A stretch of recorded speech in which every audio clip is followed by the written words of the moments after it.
You gotta like a shrink who works that fast and under pressure. The story also proves that old adage, the pipe is mightier than the shotgun. Okay, now that you've seen The Dark Past, I have a confession to make, a secret I've been carrying around for years. I don't like this movie. Everything about it is first rate, except the ham-fisted script, which by the end absurdly suggests that a few hours of psychotherapy can cure a cold-blooded killer. To me, the best noir films deal in ambiguity and bitter irony, not hammering home paint-by-numbers answers to complex and disturbing problems. Today, the psychology espoused in this film, while rooted in some truth, seems laughably simple, especially presented in such a contrived setup. It would have been more believable if Collins had run after Walker when the cops were taking him away and shouted, "We're not done with your therapy, Walker. For you, my special hourly rate." The ending of Blind Alley, the 1939 version of this story, was quite different. It all played out the same, with Walker, post-analysis, unable to pull the trigger when the cops corner him. Unlike this benign ending, the original version had the cops open fire on him anyway, with the psychiatrist watching in shock as the patient he's cured is shot to death by the law. That ending, to me, is more thought-provoking, ambivalent, and satisfying. But I wanted to show this picture, even if I don't like it, because there's so much good work in it by the entire cast and crew. Nina Foch does quite a bit with an underwritten role, giving the gangster's girlfriend a suggestion of depth that had nothing to do with the screenwriters, all 5 of them. The actress's uniquely feline physicality is not something that can be written into a script.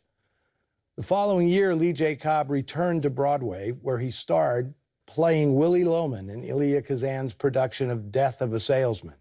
Soon after, he was blacklisted for his Communist Party affiliations, and Cobb eventually collaborated with the House Committee on Un-American Activities in order to work again in Hollywood. He became one of the busiest and most recognizable character actors in the business. Despite giving a fine performance in The Dark Past, I feel William Holden was miscast. I can only imagine what this would have been like with Charles McGraw or Lawrence Tierney playing the part of Al Walker. I doubt Dr. Collins would have been quite so composed trying to analyze either of those badasses. Of course, neither of those guys were under contract to Columbia. This was the studio's way of trying out Holden in a different kind of part, his first in what we now call noir. It would be 2 years and 6 more films before the actor perfected the cynical wise guy act for Billy Wilder in Sunset Boulevard, ushering in a decade in which he'd become one of the biggest stars and best actors in Hollywood. An Oscar awaited for 1953's Stalag 17. Of course, while mentioning the terrific cast, I should not overlook the noir kid, Bobby Hyatt, and a small part is the son of Lee J. Cobb and Lois Maxwell. Although he played either whiny or wised-up kids in plenty of comedies and westerns, Hyatt was sort of the go-to kid in noir. He had substantial roles in High Wall, Caught, Undertow, He Ran All the Way, and Tomorrow is Another Day.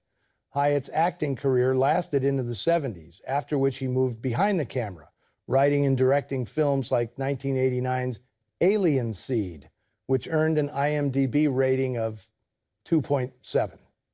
Ouch. Now I suggest you engage in some online therapy, spilling your deepest fears and desires on the Noir Alley Facebook page and Twitter feed. Next week, I'll be back with a special treat, a brilliant noir from South America, based on a landmark novel in the annals of crime fiction, Nicholas Blake's The Beast Must Die.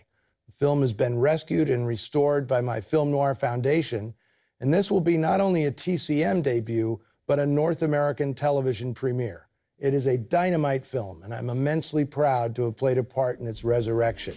If you miss it, you definitely need to have your head examined. See you back here next week.